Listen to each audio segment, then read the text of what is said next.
Assalamualaikum warahmatullahi wabarakatuh, sahabat tani. Pertanyaan-pertanyaan yang masuk pada kolom komentar akan saya jawabkan melalui sebuah video biar yang punya pertanyaan yang sama juga mendapatkan manfaatnya. Dan video ini adalah video Q&A episode yang ke-38. Bim.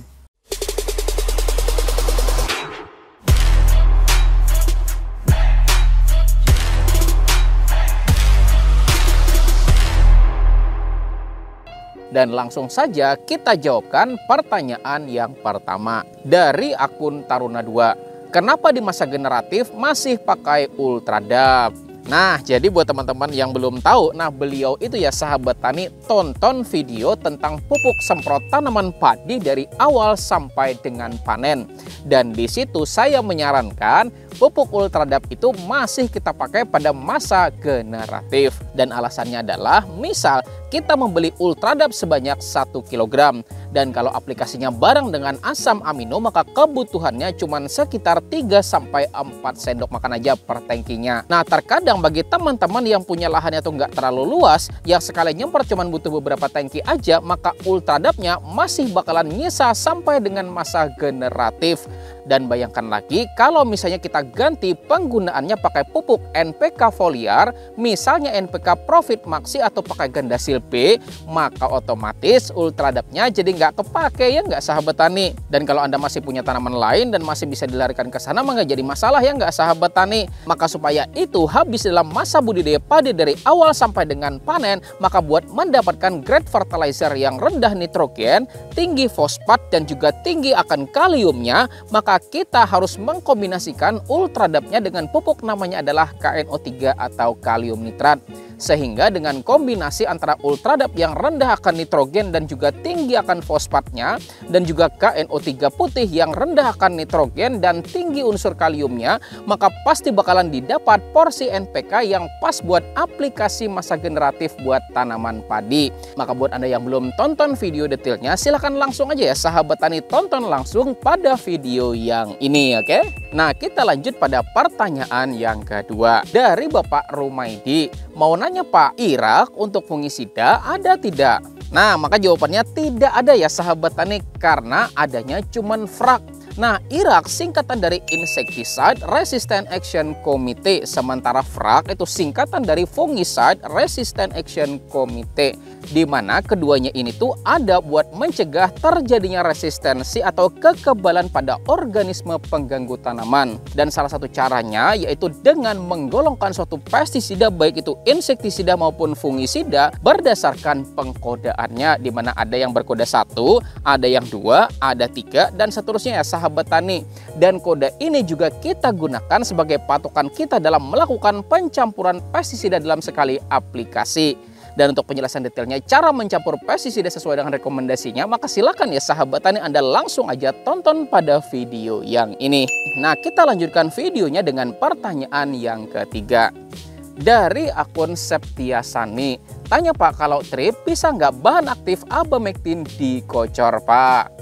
Nah, maka jawabannya kalau tujuannya adalah trip, di mana ya sahabat tani kita tahu biasanya keberadaan trip itu lebih banyak di bagian atas tanaman, sementara yang namanya abamectin itu ya sahabat tani memiliki cara kerja namanya adalah translaminar.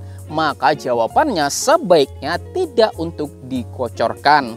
Karena yang namanya translaminar itu atau biasa disebut dengan semisistemik atau sistemik lokal, dia itu ya sahabat tani tidak ditranslokasikan naik menuju bagian atas tanaman. Sehingga ya sahabat tani aplikasinya kalau kita tuh di bawah kemudian berharap dia tuh bakalan naik menuju bagian atas ya sahabat tani, maka itu pasti loh nggak bakalan terjadi. Artinya kalau Anda sudah tahu begini, sebaiknya tidak untuk dikocorkan, tetapi fokus aja buat aplikasi penyemprotan aja, oke?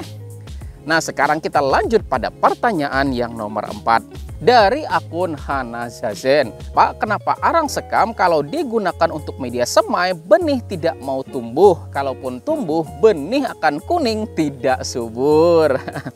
Nah, jadi ya sahabat tani, di dalam arang sekam itu masih ada namanya asam-asam tertentu yang keberadaannya justru dapat membuat masalah bagi tanaman budidaya.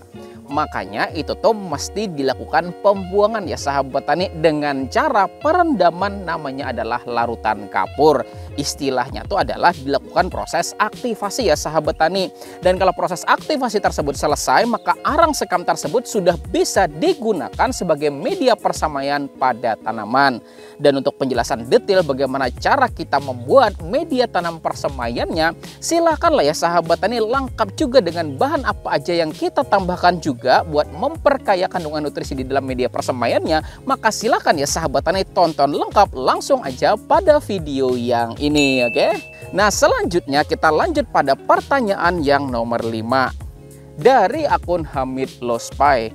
Bang, kadang-kadang dalam satu pestisida itu cara kerjanya ketiganya kontak, lambung, dan pernafasan. Itu bagaimana mekanismenya? Nah, oke sahabat tani, biasanya yang model-model begini itu biasanya terdiri bukan hanya ada satu bahan aktif, tapi ada beberapa bahan aktif di dalamnya.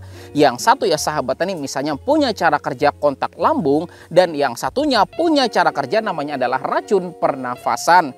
Jadinya ya sahabat tani yang diserang itu ganda gitu kan. Dan itu dimaksudkan supaya kemungkinan matinya organisme pengganggu tanaman itu bisa jauh lebih tinggi lagi.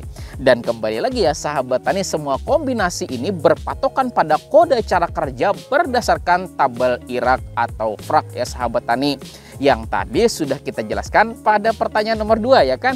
Dan kita lanjut pada pertanyaan yang ke-6 dari akun Hans Nasution.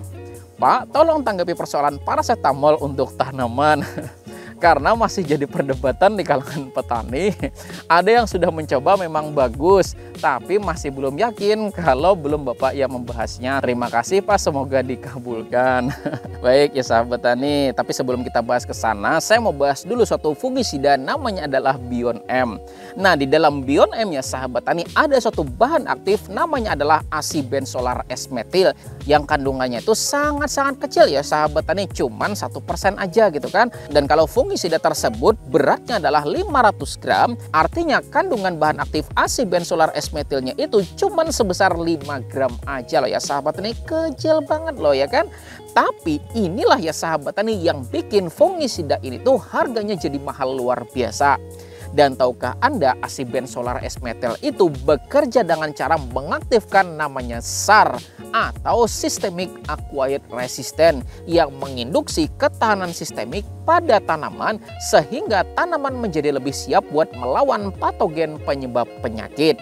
Yang diibaratkan ya sahabat tani pada imun tanaman. Nah, imun tanaman itu biasanya bakalan bereaksi ketika tanaman sudah mulai atau sudah kemasukan dari patogen penyebab penyakit. Tetapi ya sahabat tani, kalau kita berikan induksi duluan, maka sistem pertahanannya bakalan aktif terlebih dahulu. Walaupun saat itu belum ada patogennya ya sahabat tani. Sehingga ketika tanaman mulai diserang, maka imun tanamannya sudah siap buat ngelawan patogen penyebab penyakit tersebut. Dan tahukah Anda, nah ini yang menarik ya sahabat tani, sebenarnya asibenzolar S-metil itu adalah turunan dari senyawa namanya adalah asam salisilat. Dan asam salisilat ini ya sahabat tani ada juga loh digunakan sebagai obat manusia. Namanya adalah aspirin ya sahabat tani.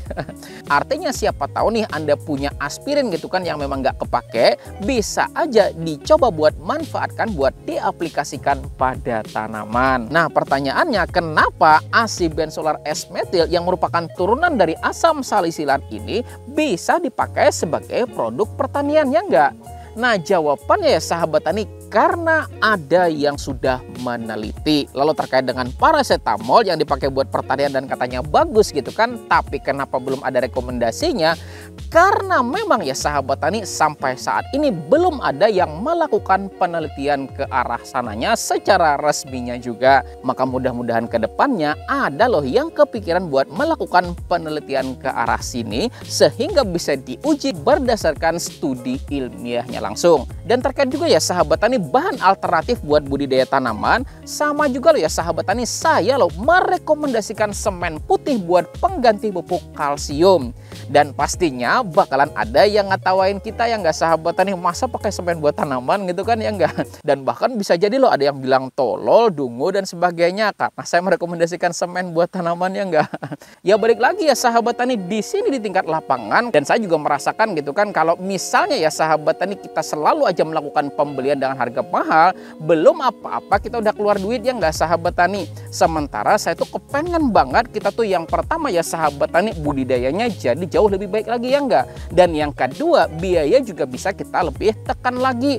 Maka misalnya nih pupuk kalsium ya sahabat tani di tempat kami harganya udah 30-an gitu kan. Maka total-totalan anggap 30 ya sahabat tani dikali dengan 5 kilo itu sama dengan 150.000 kita membutuhkan modal buat pembelian. Sementara di dalam semen juga ada loh ya sahabat tani kandungan namanya adalah kalsium silikan dengan persentasi nilainya adalah 70%. Ya pakai itu aja gitu kan, lumayan cuman modal 15.000, nggak perlu keluar duit sampai 150.000 ya sahabat tani. Dan lagi saya juga pernah loh merekomendasikan kapur bangunan sebagai alternatif buat pengganti kapur dolomit ya sahabat tani. Tapi setelahnya ada loh yang bahkan kebakaran jenggot ya sahabat tani, baca sendiri coba.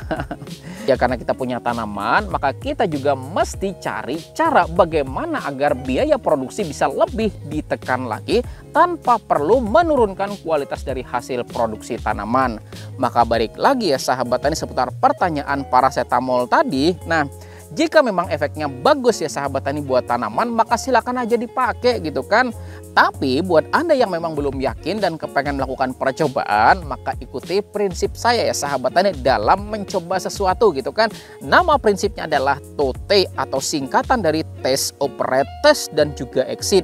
Artinya ya sahabat tani kita coba dulu ke beberapa tanaman atau skala yang lebih kecil sambil kita lihat bagaimana respon atau reaksi tanaman kita gitu kan. Kalau ternyata sesuai dengan keinginan kita, sesuai dengan harapan kita ya sahabat tani, maka silakan aplikasikan ke skala yang jauh lebih luas lagi, oke? Nah jadi sekian dulu ya sahabat tani video Q&A episode yang ke-38 ini, mudah-mudahan bisa bermanfaat dan membantu dalam proses budidaya kita semua, oke? Dan buat Anda yang belum klik tombol jempolnya, maka silahkan klik dulu dan juga boleh bagikan video ini biar manfaatnya jadi lebih besar lagi. Terima kasih ya. Saya Rizal Ansar, kita ketemu lagi pada video lainnya di channel Penyuluh Pertanian Lapangan. Saya akhiri videonya dengan ucapan wassalamualaikum warahmatullahi wabarakatuh.